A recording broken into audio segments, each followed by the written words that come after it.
Should you use Bible commentaries when you're studying the Bible, or is it actually detrimental or dangerous or just plain wrong to work with them? Let's take a look.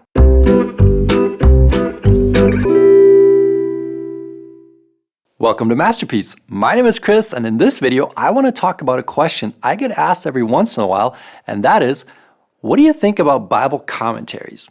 I mean, here you have this YouTube channel where you're giving people advice on how to study the Bible and recommending different tools for them to use. So what about commentaries? Should we use them when we're studying the Bible or not? And if we should, how would you recommend using them? Okay, so these are great questions, but before we get into them, let's just briefly talk about what a Bible commentary actually is. So as the term already suggests, a Bible commentary is a commentary on the Bible or on a specific part of the Bible, like a particular book or a particular section of the Bible that includes observations and explanations of the biblical text, as well as information on things like who wrote the text and when, what the historical background is, how the text is organized or structured, and what its main themes are.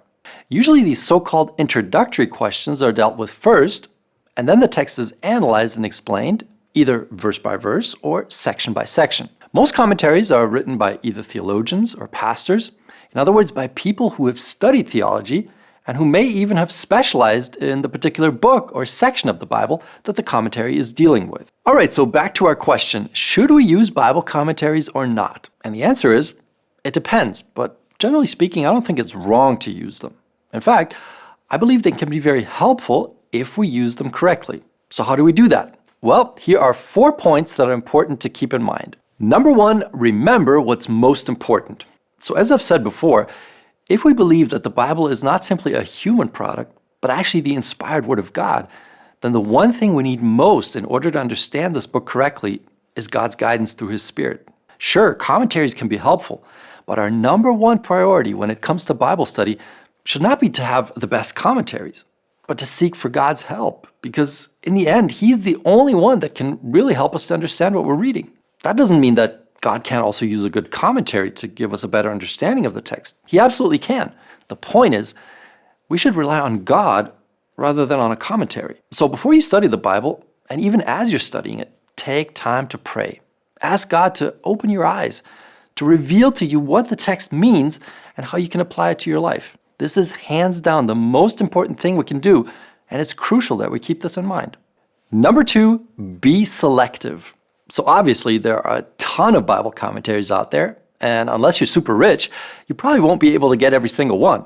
But even if you could, I would still recommend being selective, for the simple reason that there are good commentaries and not so good commentaries. And you obviously don't want to invest maybe even quite a bit of money in a not so good commentary. So in general, I would not recommend buying whole sets or series of Bible commentaries, but only individual volumes, because even in the same series, the quality between commentaries may vary depending on who wrote it and how much time and effort they invested. So what is a good commentary? Well, it depends a bit on where you're coming from and what your expectations are, but for me, there are at least 2 things to consider. First, what's the author's view of the Bible?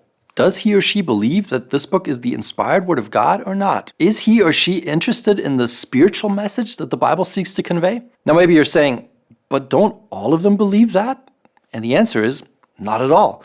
Many commentary writers, who may even consider themselves Christians, view the Bible simply as a human book with no divine involvement whatsoever.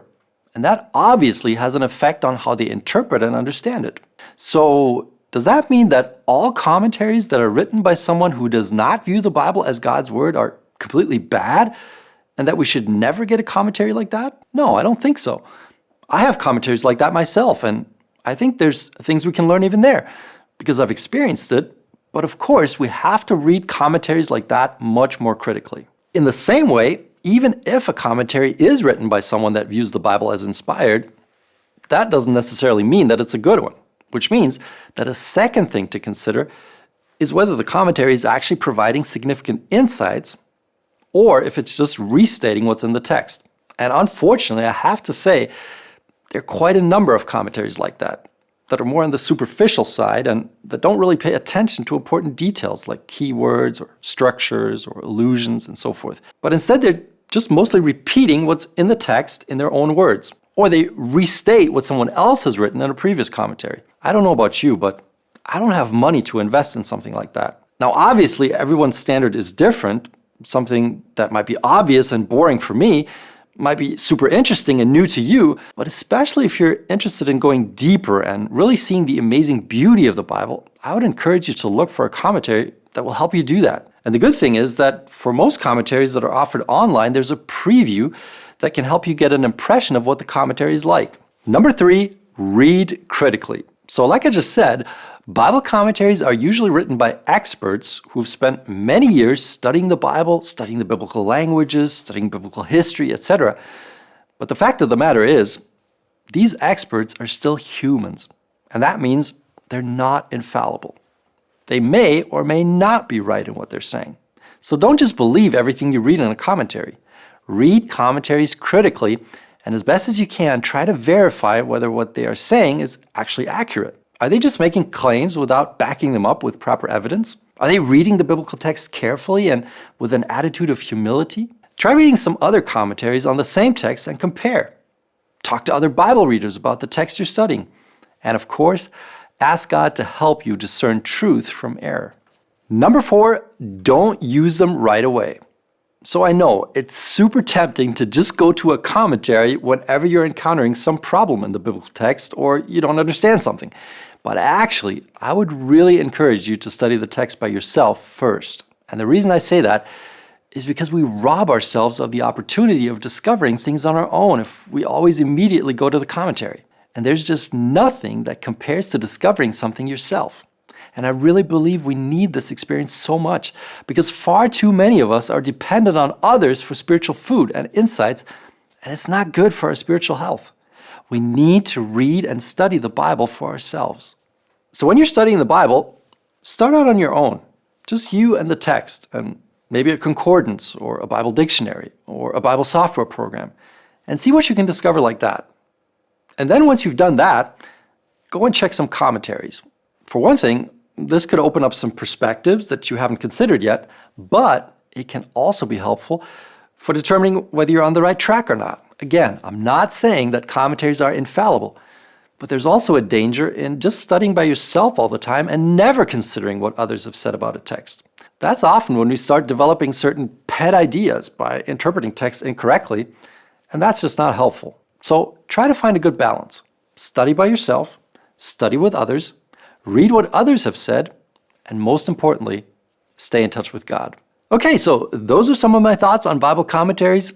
Obviously, there's more that could be said, but I hope this was helpful for you. And if you want to know how you can go deeper and start discovering really amazing things in the Bible all by yourself, then check out this playlist right here, and I'll see you there.